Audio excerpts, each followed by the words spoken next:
Salam alaikum. Bonjour à tout le monde, bonjour chers élèves. Donc aujourd'hui je vais présenter un petit résumé concernant le cours des piles pour le 12e année bac sciences maths PC S8. Alors je vais commencer avec schéma d'une pile. Alors je présente ici deux béchers, donc contient la solution Zn2 plus S4 de moins. Et la deuxième solution, c'est E2 plus S au 4 de moins. Donc, il y a ce pont salin. Ça s'appelle pont salin. Donc, on va voir le rôle du pont salin. Alors, ça, c'est électrode de Zn. Ça, c'est électrode de cuivre. Donc, ça s'appelle électrode. On a deux électrons. On a deux électrons. D'accord? Ça, c'est électrode de zinc. Donc, électrode de zinc. Alors, ça, c'est l'ampèremètre. Donc, on a deux pôles. Donc, pôle positif et pôle négatif. D'accord? Alors, quand on fait ce montage, donc, ou bien par exemple, on met ici un interrupteur K. Donc, quand on ferme l'interrupteur K, donc l'ampèremètre indique une valeur positive. Une valeur positive. Par exemple, E égale 0,5 ampères. D'accord? Exemple. Alors, c'est quoi la signification d'une valeur positive? Alors, une valeur positive, c'est-à-dire le courant passe ou bien traverse l'ampèremètre de pôle positif. D'accord? Donc, ça permet de déduire le sens du courant électrique. Le sens du courant électrique. D'accord? Donc, le sens, c'est comme ça. D'accord? C'est comme ça. Alors, ça nous permet de dire que nous avons que ce montage, ou bien ces composantes, ça, joue le rôle d'une pile, ou bien d'un générateur. Joue le rôle d'un générateur. D'accord? Ou bien d'une pile électrochimique. D'accord? Électrochimique. Alors, c'est quoi? Ça, c'est le rôle d'un pôle. Ça, c'est un générateur, c'est une pile. Donc, c'est quoi une pile? C'est deux solutions et deux électrodes et avec un pont salin. D'accord? Et ça, c'est un pôle positif. Un pôle positif. D'accord? Et ça, c'est un pôle négatif. Pôle négatif. D'accord? Alors, et on dit que maintenant, le sens des électrons. Donc, le sens des électrons, c'est opposé au sens du courant électrique. Ça, c'est les électrons. D'accord? Alors, quand on détermine le sens des électrons, on peut déduire que quoi? On peut déduire deux points. Alors, donc, on peut dire quoi? On peut dire que on a une réaction d'oxydation. On a une réaction d'oxydation où l'électrode vient au pôle positif, pôle négatif, voisinage du pôle négatif. D'accord? L'oxydation, c'est quoi? L'oxydation de Zn. Donc, c'est quoi? On a Zn se transforme en Zn de plus de 2 électrons. D'accord? Alors, ça c'est la première chose. Donc, alors pour la... Donc, quand on a oxydation, donc la masse d'électrodes de zinc va diminuer. Hein?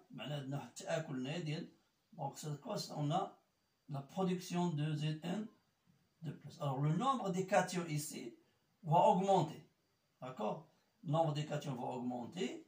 Donc, pour neutraliser la solution, pour garder que la solution est neutre, par exemple, le pensalin contient, par exemple, des ions, comme ça, par exemple, contient des ions. Alors, pour garder la neutralité, ou bien pour équilibrer l'augmentation des cations, ça c'est des cations, hein? Ça c'est des cations, d'accord, ça c'est cations, sont des cations, des charges positives, et ça sont des anions, des charges négatives. Alors, pour équilibrer l'augmentation des cations ici, donc on va voir le passage des cations du pensalin vers cette solution. Donc on fait comme ça. Pardon, passage des anions, hein, pour équilibrer dans le passage des anions ici, N autrement. Donc, pour équilibrer l'augmentation des cations ici, on a le passage, ou bien l'immigration des anions de pensalin vers cette solution. Donc, on a l'immigration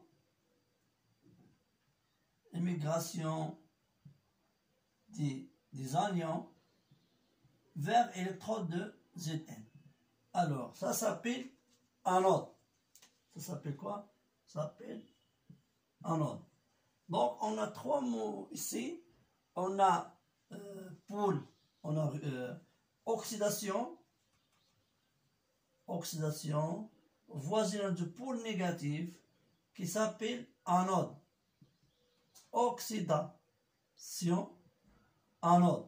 C'est que l'oxydation suffit dans le pôle négatif ou bien suffit donc dans l'électrode anode. D'accord?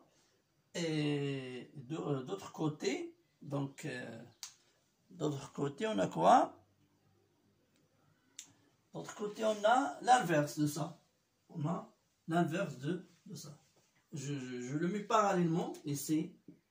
Alors, donc d'autre façon ici. Donc, ça, c'est on a l'arrivée des, hein, quand on a l'arrivée des électrons. Donc, c'est quoi? Donc, les cations vont attaquer des électrons, sans qu'on a la réduction ici. On a la réduction. Donc, on a la réduction de Ce2+, donc pôle positif. D'accord? La réduction Ce2+, plus des électrons, va donner quoi? Va donner Ce. Alors, ici, on a, au cours de temps, on a la diminution de Ce2+. Donc, pour équilibrer cette diminution, donc, on va voir l'immigration des cations ici. D'accord? Alors, immigration des cations, ça veut dire que on a cathode. D'accord? On a cathode. Alors, réduction cathode. Réduction cathode. Donc, on a la réaction de réduction suffit au pôle positif ou bien suffit aux électrodes cathode. D'accord? Alors, d'après ça, le pensalin fait quoi? Le pensalin. Le pensalin, il a fait quoi? Le pensalin, donc, il a fait deux choses. Donc, le pensalin pont, voilà, il a fait deux choses. Premièrement, il garde, il assure la neutralité. Il assure la neutralité. La neutralité. Il assure la neutralité des solutions. Et aussi, il assure le passage du courant électrique. Passage du courant électrique. Ça, c'est le pont salin. Alors, ça, c'est schéma d'une pile. Alors, l'équation, d'après ces explications, on peut écrire l'équation globale de cette réaction. C'est la somme des deux demi-équations. Ça s'appelle l'équation globale. D'accord? Alors, l'équation globale.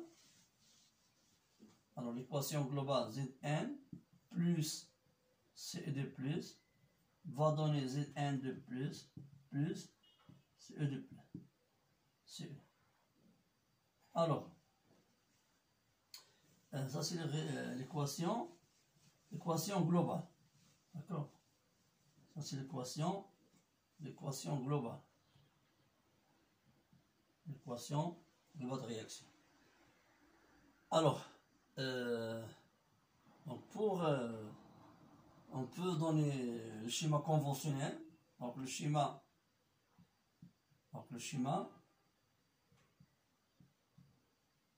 conventionnel. Donc le schéma conventionnel, on met plus ici, moins ici, donc la barre est donc le pont salin. Donc pôle positif, donc on a CE2+ qui réagit, donc CE2+, et CE comme produit. Et dans le pôle négatif, on a Zn comme réactif.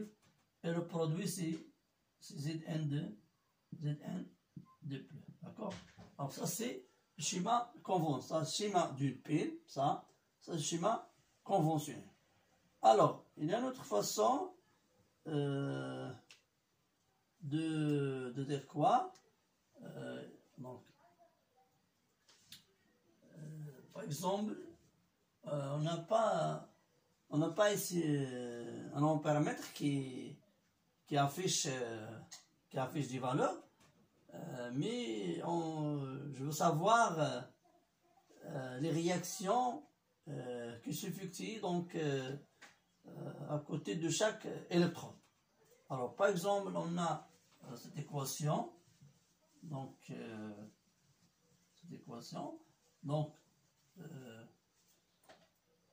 par exemple, on a comme ça, et ça, on a une valeur de K, par exemple, 10 à la puissance 5, par exemple K, et on a donné pour chaque solution la concentration et le volume, d'accord? Concentration et le volume. Alors, pour savoir la réaction qui s'effectue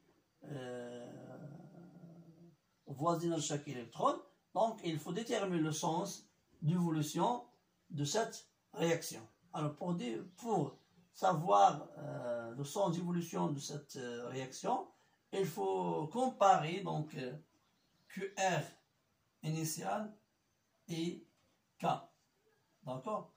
Donc, c'est quoi donc QR initial? Donc, QR initial égale la concentration Zn2+ initiale divisé par la concentration CE2+ initiale. Donc, ça c'est C1 et ça c'est C2.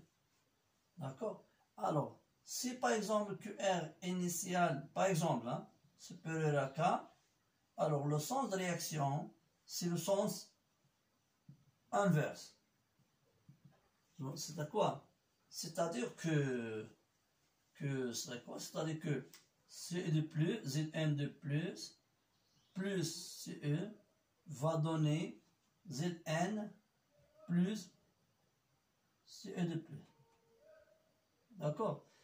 Alors, et ça, on a quoi? On a, c'est quoi? Zn2+ va donner Zn, c'est-à-dire on a réduction. On a réduction, c'est-à-dire c'est un cathode. cathode. Donc, cathode, c'est-à-dire que on a un pôle positif. D'accord? Et ça, on a Cu va donner Cu de plus. C'est-à-dire quoi? C'est une oxydation.